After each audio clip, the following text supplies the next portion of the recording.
Alright, so it's Thursday now. That means we are 3 days out from Ironman Australia, and I thought I should just jump on and, I'm just going to do a really quick, candid, probably fairly unedited video just showing my, final thoughts and how I'm feeling physically and mentally going into this weekend. And I'll cover off on a couple of, training sessions I've done over the last few weeks, but really I've just been focusing on, I suppose, putting in the finishing touches. And honestly, I haven't filmed too much over the last few weeks because I have just been focused on training.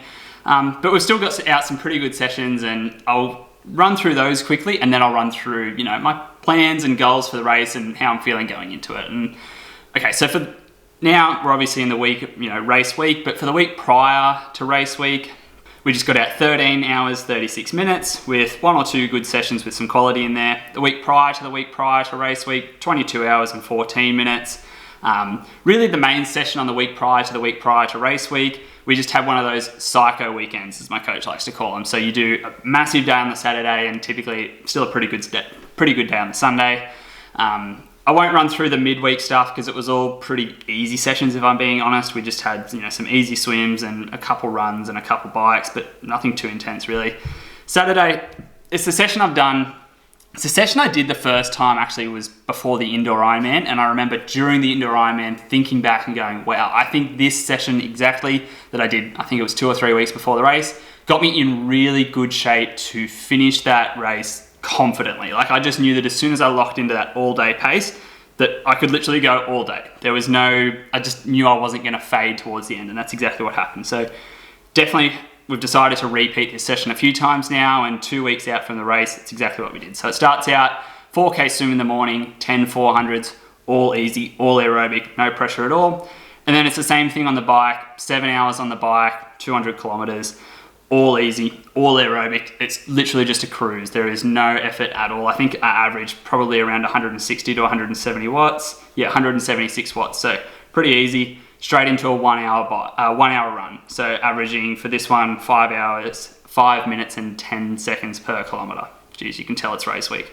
Anyway, so yeah, 9 hours of training on the Saturday, straight into Sunday where we had just a 1 hour easy bike before the run, just to loosen the legs up. Straight into 32 kilometers with 5 rounds of 5 kilometers at Ironman effort. So for this one, I did the first 2 just in my regular Hokers, third one in the Nike Alpha Flyers, which are going to be my race shoe this weekend, and then the last 2 just back in regular Hokers. So looking at the third rep for this one, and this is, I think I'm using this to base my, let's say, target power and pace for this weekend. So for this one, on the third rep, 4 minutes, 23 seconds per kilometer, and that's 303 watts average. So that's basically going to be what my marathon goal pace and power is going to be this weekend. 420 to 430 per kilometer, about 300 watts, and hopefully that can get me between a 305 and a 310 marathon, somewhere in that vicinity. We'll talk about the race later though, I don't want to go too much into that now. But yeah, that's a really good solid weekend where we do a really long aerobic day on the Saturday, straight into some good quality at least on the run Sunday. And I think that one, I've done it a few times now, and it's one that I think really just gets me in good shape to finish the Ironman. And I do think that's kind of the thing you have to prioritize first when you are doing a long distance triathlon, is training to actually finish the race before you train to finish it quickly. So just ticking that box there, that hopefully now, let's just say my body is used to covering that distance, and that's not going to be an issue on the day.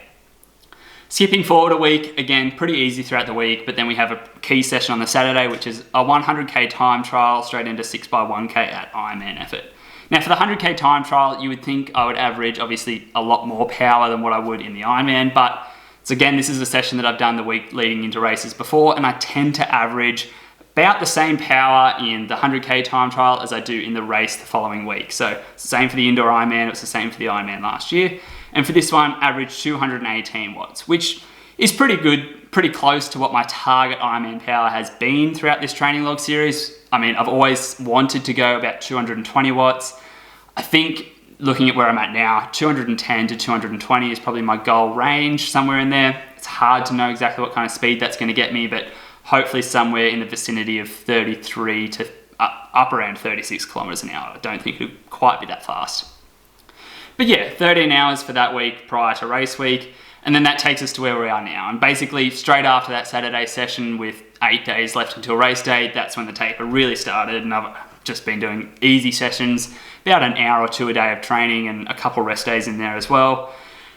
And I'm not trying to take off too much. You know, honestly, rest days kind of drive me insane because it really breaks up my rhythm, and I feel like mentally almost, as much as anything, I really need to keep moving in the week leading up to the race. And that's what I'm trying to do at the moment, just easy sessions though. Okay, and let's actually talk about, goals for the race now and where I think I'm at. And obviously, my whole channel is basically dedicated to a sub 9 hour Ironman, and I just don't quite think I'm fit enough there to go sub 9 at this race, especially with this course. But look, it's just comes down to my fitness. I don't think I can run sub 3. Biking under 5 hours is virtually impossible for me, I think.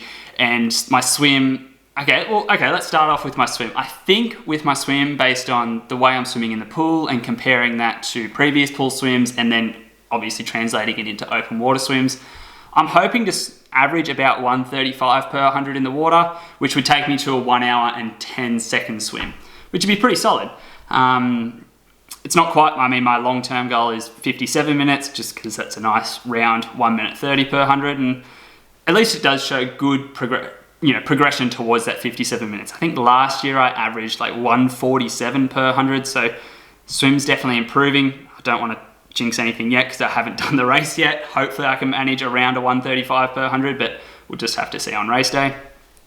Into transition 1, there is a bit of a gap between the water and the bike start for transition 1 at Ironman Australia, and that's, let's say, hopefully I can get it done in about 3 minutes. So let's give myself 3 minutes for transition 1. Moving into the bike now, obviously I've got a triathlon calculator up here in front of me. For the bike, it's just really hard to get a good estimate, in all honesty, in terms of how I think I'm going to go. Minimum speed that I'm aiming to hold is going to be about 33.5 kilometers, which gets me to roughly 5 hours, 20 minutes on the bike. I think last year I went 5:42 on the bike. So if I can knock 20 minutes off it, that'd be great. Honestly, my biggest weakness here is the technical aspects of the Port Macquarie course, undulating hills, a few corners, a few turnarounds, bumpy roads. And look, in all honesty, I just do a lot of training on Zwift, a lot of training indoors. And I do know that comes at the consequence of not being a very good rider outdoors. But look, it's just, I'm aware of the consequence. I make the decision because I don't enjoy taking excessive risk by riding outdoors on the road a lot. It's kind of my least favorite part of triathlon, if I'm being honest.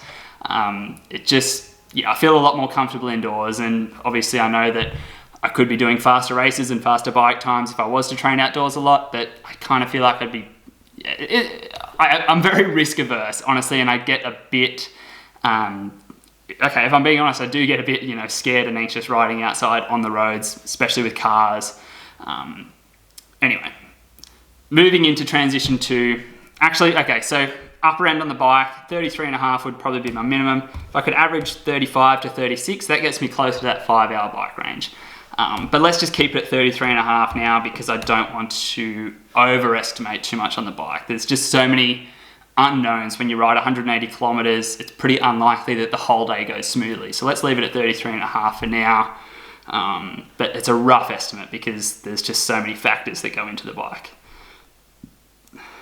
If you look at the 100k time trial I did the week before, 218 watts averaged me 36 kilometers an hour, which is 5 hour bike pace, but that was a dead flat road. Granted, there were a lot of turnarounds, but it comes down to wind and there's so many other factors on the bike. Let's leave it at 5 hours 20 for now. Into the run, and if I was to average, let's say 4:25 per kilometer, that gets me to a 3 hour and 6 minute marathon. That might be a little bit ambitious, but look, I'm just gonna leave it there because I do think, what did I run, like 3:10 for the indoor Ironman, and hey, a lot of you guys were very quick to advise me that running on a treadmill is apparently easier than running outdoors on the road. So thanks for that, some great information, and thanks for the hundreds of comments that were there to remind me of that one. But look, I do feel confident that I can translate the run that I did on the treadmill in December into actually a faster run outdoors on the road, especially because the run I did for the indoor Ironman, I wasn't wearing super shoes, I was just wearing regular running shoes, and for this one, the Nike Alpha Flies I think will make quite a difference. So hopefully 3 hours, 6 minutes on the run, and look, total time now, that would get us to 9 hours, 33 minutes, 56 seconds, which is a time I would be very proud of. Let's put it like that. It's not 9 hours, it's not 8:59, but it is a time that shows good progression. That's like a 50-minute PB on my time last year, and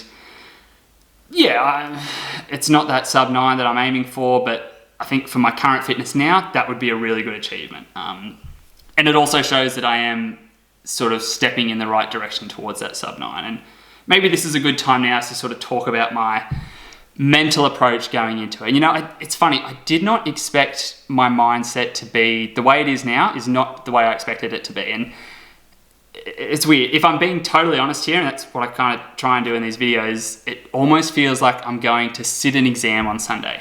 You know, when you go to sit an exam and you've kind of got that nervous excitement, you know, but it is almost that feeling of like that dread, because it's a pure test of where I'm at right now. And there's no hiding on race day. If I haven't got a good enough swim, if my bike's shit, if my run's slow, it's going to come out. And really, there's no way to get around it. I have almost this nervous anxiety going into it where it's like, look, I can't hide. Whatever comes out is what comes out. And a 9-hour 33 is, I think that's within my reach, but it's going to take a bloody good day to get it. Yeah. And you know, look, okay, the thing I think I'm most excited about going into this weekend is, yes, okay, I've been holding back in training a lot and I'm keen to really just go hard, get a race out and see exactly where I can go time-wise. Age group placings, look, to be honest, I couldn't care less. I highly doubt I would take a world championship slot even if I was to win my age group.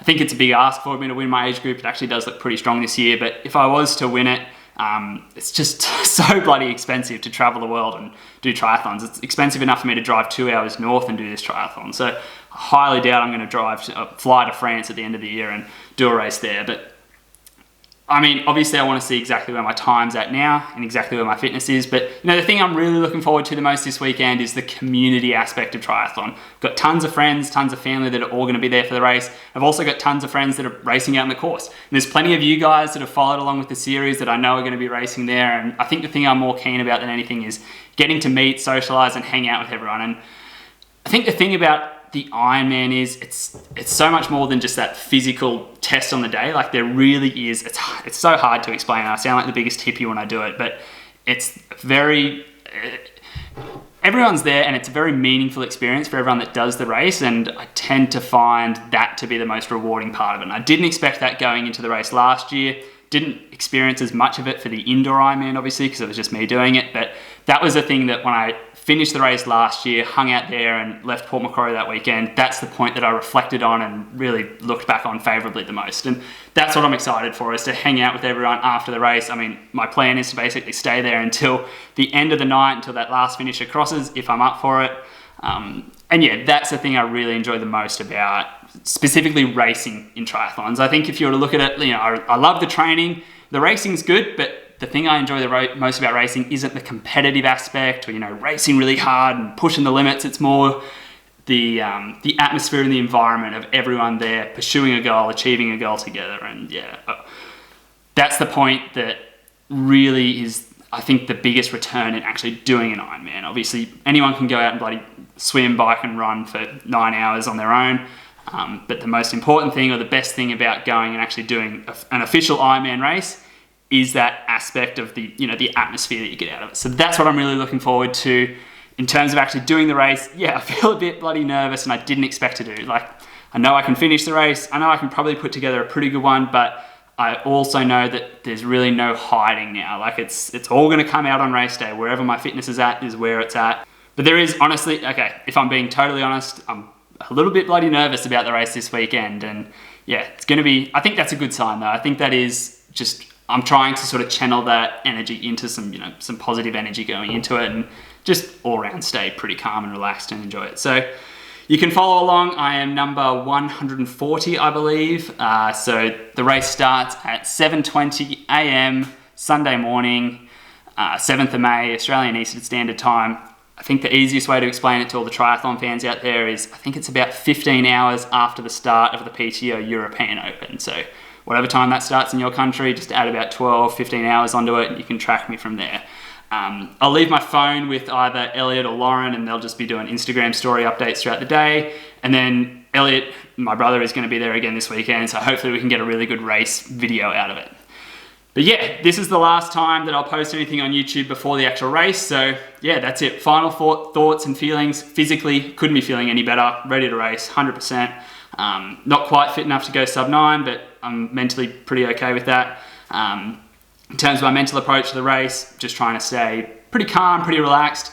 Bit nervous about it, but I think that's a good sign. And yeah, I'm just ready to get into it, ready to see everyone up there this weekend. So yeah, let's go racing.